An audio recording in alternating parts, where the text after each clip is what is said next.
Guys अस्सलाम वालेकुम, सत श्री अकाल, नमस्ते।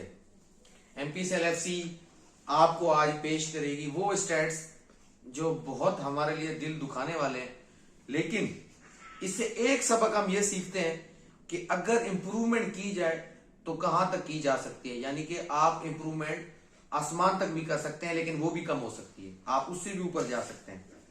आज इंडिया वर्सेस सीरिया के बारे में हम डिस्कस करेंगे कि इंडिया वर्सेस सीरिया का जो मैच था उसमें इंडिया ने क्या गलतियां की। इंडिया की जो मेजर गलतियां थी वो तो बहुत ज्यादा है, उनकी लिस्ट बहुत लंबी है, लेकिन ऐसे लग रहा था कि इंडिया एमेच्योर गलतियां कर रहा है।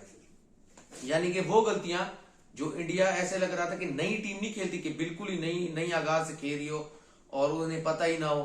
जैसे सबसे बुनियादी गलती मैं देख रहा था कि पासेस कट हो रहे थे इंडिया के और इंडिया पासेस कंप्लीट ही नहीं कर रहा था।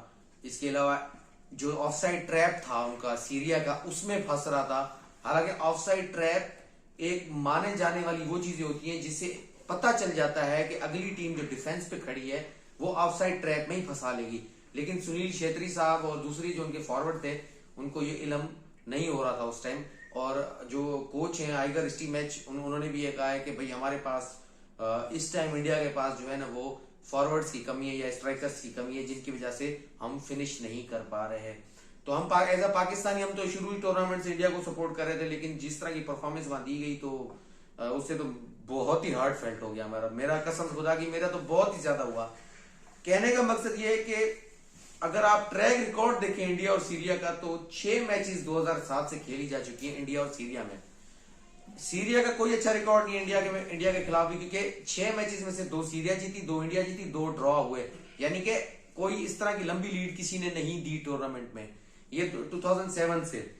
लेकिन जो लास्ट वाले मैच में AFC कप में देखा गया ना वो यही था कि जो आइगर स्टीमैच है उनकी थोड़ी प्लानिंग किसी तरीके से ऐसी थी कि वो मैच उतरने से पहले ही इंडिया के जो प्लेयर्स हैं वो कॉन्फिडेंट नहीं थे और ऐसे लग रहा था वो मैच खेलने और जीतने नहीं हारने आए।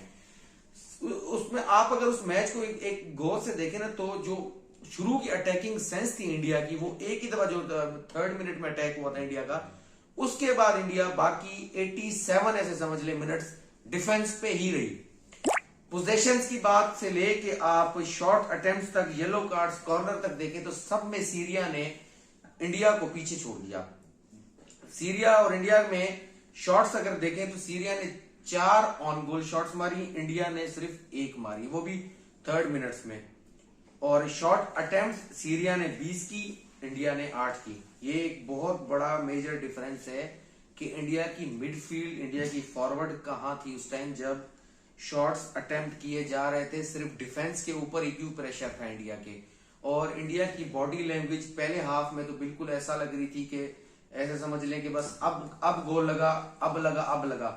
लेकिन सेकंड हाफ में जब वो आए वापस तो इंडिया की बॉडी लैंग्वेज मजीद नीचे गई हुई थी कि आइगर स्टीमैच ने पता नहीं उन्हें उसमें ड्रेसिंग रूम में ये कहा कि भाई आप लोगों ने मैच जीतना नहीं है, हमने सीधा घर ही जाना है।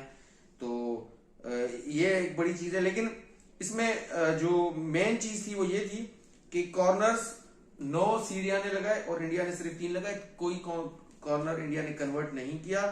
गोल सेव्स जो है सीरिया ने सिर्फ 1 किया और इंडिया ने 3 किए। तो अब ठीक है, न्यू टीम है, नया, बल्कि ये एक्सपीरियंस टीम है और मिडल ईस्ट जो है कंट्रीज में ये चीजें चलती हैं, फुटबॉल उनकी जान में है, उनकी उसमें है।